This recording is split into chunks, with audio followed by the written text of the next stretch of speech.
Welcome to Americana Archives. Today's headline is Little Bighorn. The subheadline is Indian Account of the Battle in which Custer and his men perished. This article was reported from Custer Battlefield on Monday, June 27th. It says, the celebration of the 10th anniversary of the Custer Massacre by a few of its survivors took place Friday. The great Sioux Chief Gall went over the field and described the manner in which Custer's command was destroyed. Gall is a fine-looking Indian, 46 years old, weighing over 200 pounds. He was reticent at first, but finally told his story with dignity and emotion. He said, "We saw soldiers early in the morning crossing the divide.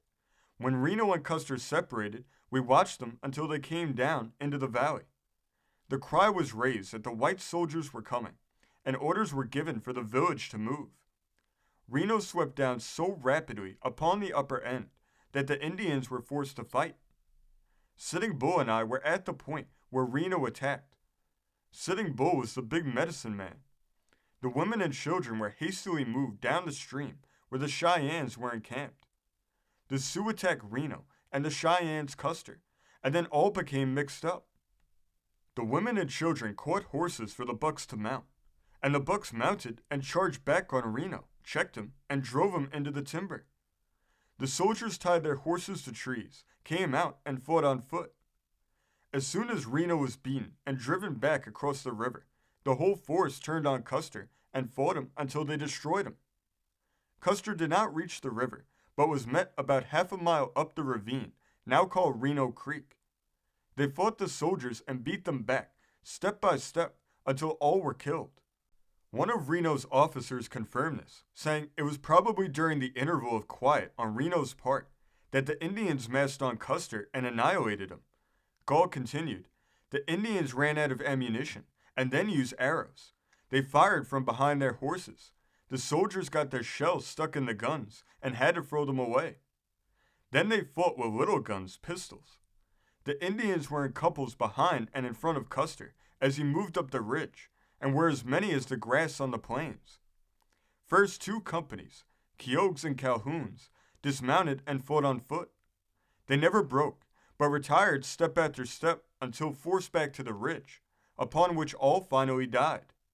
They were shot down in line where they stood. Keogh's company rallied and were all killed in a bunch. This statement seems borne out by facts, as 38 bodies of Keogh's troopers were found piled in a heap. The warriors directed a special fire against the troopers who held the horses, and as soon as a holder was killed, by waving blankets and great shouting, the horses were stampeded, which made it impossible for the soldiers to escape. The soldiers fought desperately and hard and never surrendered. They fought standing along in line on the right. As fast as the men fell, the horses were herded and driven towards the squaws and old men who gathered them up. When Reno attempted to find Custer by throwing out a skirmish line, Custer and all who were with him were dead.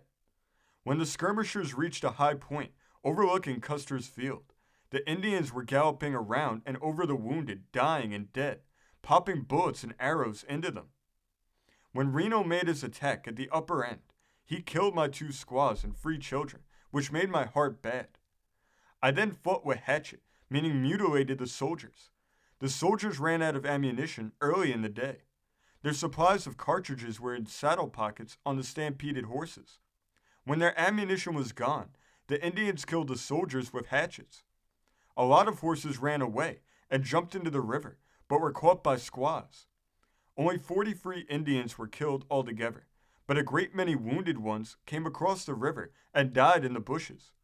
We had Ogallala's, Mincanjus, Brules, Tetons, Uncompapas, Sioux, Cheyennes, Arapahoes, and Gros Ventres. When the big dust came in the air down the river, meaning Terry and Gibbon, we struck up our lodges and went up a creek towards the White Mountains. The Bighorn Ranges were covered with snow. We waited there 4 days, and then went over to the Wolf Mountains. This story came from the great state of Pennsylvania, being reported in the Philadelphia Inquirer of June 28, 1886. Thank you for joining us today. If you want to continue to uncover all of America's lost and forgotten history, then remember before you leave to hit the subscribe button, hit the notification bell, and remember to like and comment below. And we will see you next time on Americana Archives.